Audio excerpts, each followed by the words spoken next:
ഞാനിന്നും വഴുതനങ്ങൻ്റെ ഒരു ചമ്മന്തി ആയിട്ടാണ് വന്നിട്ടുള്ളത്. മുറ്റത്തുള്ള വഴുതനങ്ങ ഉണ്ടായിട്ടുണ്ട്. ഞാനൊരു 5-6 വർഷം മുമ്പുള്ള വഴുതനങ്ങയാണ്. ഈ വഴുതനങ്ങ വെച്ചിട്ട് തന്നെയാണ് ഞാൻ കുറേ റെസിപ്പികൾ ഉണ്ടാക്കിയിട്ടുണ്ട്. അപ്പം ഞാനത് പറിച്ചൊക്കെ കൊണ്ടുവന്ന് അടുപ്പിലിട്ട് ചൂടുകയാണ്. ഞാൻ ചോറുണ്ടാക്കിയിരുന്ന അടുപ്പാണ്. അപ്പോൾ അതിൽ കണലുണ്ട്. ആ കണലിൽ വെച്ചിട്ട് അടുപ്പിലിട്ടിട്ടുണ്ട്. വഴുതനങ്ങ നമുക്കൊരു 10 മിനിറ്റ് അങ്ങനെ കണലിൽ കിടക്കാം. അപ്പോൾ നമുക്കൊരു പിന്നെ 5 വറ്റൽമുളകും ഇതുപോലെ ഒന്ന് ചുട്ടെടുക്കണം. അത് കണലിൽ ചുടേണ്ട ആവശ്യമില്ല. ചൂടുള്ള വെണ്ണൂറിലൊന്നിങ്ങനെ ഇട്ട് ഇളക്കിയെടുത്താൽ മതി. പെട്ടെന്ന് കരിഞ്ഞു പോകും കണലിലാകുമ്പോൾ. അപ്പോൾ ഈ ഒരു ചൂടുള്ള വെണ്ണൂറിൽ ഇങ്ങനെ ഇങ്ങനെ ഇട്ട് ഇളക്കി കൊടുത്താൽ നന്നായിട്ട് മൊരിഞ്ഞ് വരും. കണലിലിടുകയാണെങ്കിൽ പെട്ടെന്ന് ഇടുമ്പോൾ തന്നെ അത് അതിൻ്റെ തൊലി കട്ടില്ലാത്തതുകൊണ്ട് പെട്ടെന്ന് അത് കരിഞ്ഞു പോകും. ഇങ്ങനെ ആകുമ്പോൾ ആ വെണ്ണൂറിൻ്റെ ചൂടിൽ നന്നായിട്ട് വീർത്ത് വന്നിട്ടുണ്ട്, നന്നായിട്ട് പൊട്ടണമുണ്ട്. അപ്പോൾ ഇതേപോലെ ചുട്ടെടുക്കണ്ട്. നമുക്ക് വഴുതനങ്ങ ഒന്ന് നോക്കാം. നന്നായിട്ട് കണലൊക്കെ ഉള്ളതുകൊണ്ട് നന്നായിട്ട് വെന്ത് വന്നിട്ടുണ്ട്. നമുക്കിത് എടുത്തിട്ട് ഒന്ന് തൊലി ഇളഞ്ഞെടുക്കാം.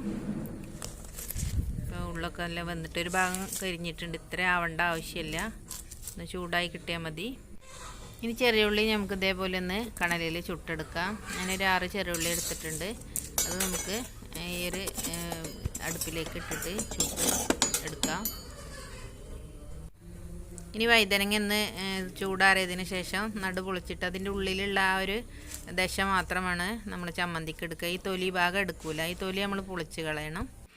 അപ്പം ഞാൻ ഒരു കത്തി വെച്ചിട്ട് നന്നായി നടുവൊന്ന് പൊളിച്ചെടുത്തിട്ടുണ്ട്. ഇനി ഒരു സ്പൂണ് വെച്ചിട്ട് ഇതിൻ്റെ ഉള്ളിലുള്ള ദശയൊക്കെ ഒന്ന് സ്പൂൺ കൊണ്ട് കോരിയെടുക്കുക. ഇതുപോലെ എല്ലാം നന്നായിട്ട് ഇങ്ങനെ തുടച്ച് നമുക്ക് അതിൻ്റെ ദശ മാത്രം മതി, തൊലി ൻ്റെ ആവശ്യമില്ല. അപ്പോൾ ഇതൊരു പാത്രത്തിലേക്ക് ഇടാം. ഈ മൂക്കാത്ത വഴുതനങ്ങയാണ് നമ്മൾ ഇതിന് എടുക്കേണ്ടത്. മൂത്തതാകുമ്പോൾ ഒരു കടിക്കും. അപ്പം മൂക്കാതെ ഇളയത് നോക്കിയിട്ട് വേണം വഴുതനങ്ങ എടുക്കാൻ. അപ്പം ഞാൻ അതിൻ്റെ ദശയൊക്കെ ഇതിലേക്ക് ഒരു പാത്രത്തിലേക്ക് ഇട്ടിട്ടുണ്ട്.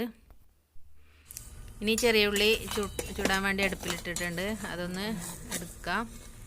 ഇത് തൊലി കളയാതെ വേണമെങ്കിൽ ഇട്ടിട്ട് ആ തൊലി പെട്ടെന്ന് കരിഞ്ഞു. അതിനെ മാറ്റിയിട്ട് കഴുകിയിട്ട് എടുക്കാം. ഞാൻ തൊലി കളഞ്ഞിട്ടാണ് ഇട്ടത്. ഇനി ഇതിനെ ഒന്ന് കഴുകി വൃത്തിയാക്കിയിട്ട് വേണം എടുക്കാം. ഞാൻ മുളക് ചുടാനെടുത്തപ്പോൾ ഞാൻ കഴുകി തോത്തിയിട്ടാണ് ഞാൻ അടുപ്പിലേക്ക് ഇട്ടത്. ഇത് നമ്മൾ ചുട്ടതിന് ശേഷം കഴുകുകയാണെങ്കിൽ നനവാകുമ്പോൾ അത് അരയാൻ തണുത്ത് പോകും, അരയില്ല. അപ്പോൾ ഞാൻ ഇതൊരു ടിഷ്യൂ വെച്ചിട്ട് അതിൻ്റെ വെണ്ണൂറൊക്കെ ഒന്ന് തോത്തി എടുക്കുന്നുണ്ട്.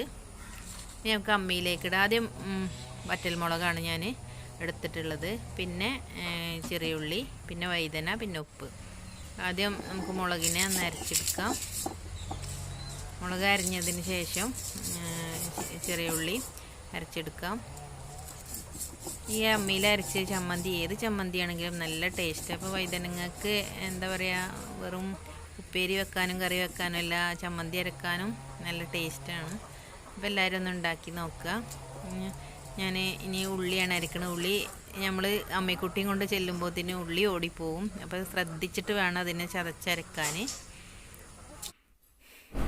ഇപ്പം നമ്മുടെ ചമ്മന്തിയൊക്കെ നന്നായിട്ട് അരഞ്ഞ് കിട്ടിയിട്ടുണ്ട്. നമുക്കിത് അമ്മിയിൽ നിന്ന് വാങ്ങിയിട്ട് ഞാനിതിലേക്ക് ഒരു അല്പം പുളിൻ്റെ ആവശ്യമുണ്ട്. അപ്പോൾ ഞാൻ സുർക്കയാണ് ഒഴിച്ചത്, വിനാഗിരി. ഇനി നിങ്ങൾക്ക് പുളി വേണമെങ്കിൽ അങ്ങനെ ഒഴിക്കാം. അപ്പോൾ നമ്മളെ ചമ്മന്തിയൊക്കെ ഇവിടെ റെഡിയായി. വായിൽ വെള്ളം വരുന്നത് കേട്ടിട്ട് തന്നെ. അപ്പോൾ അത് കഴിക്കുമ്പോൾ അതിലേറെ രസമാണ്. അപ്പോൾ ഞാനൊരല്പം വിനാഗിരി ഇതിലേക്ക് ഒഴിച്ച് കൊടുക്കുന്നത് ചെറിയൊരു പുളിൻ്റെ ആവശ്യത്തിന് വേണ്ടി. നിങ്ങൾ അരക്കുമ്പോൾ പുളി ചേർത്താലും മതി. ഞാൻ വിനാഗിരിയാണ് ചേർത്തത്.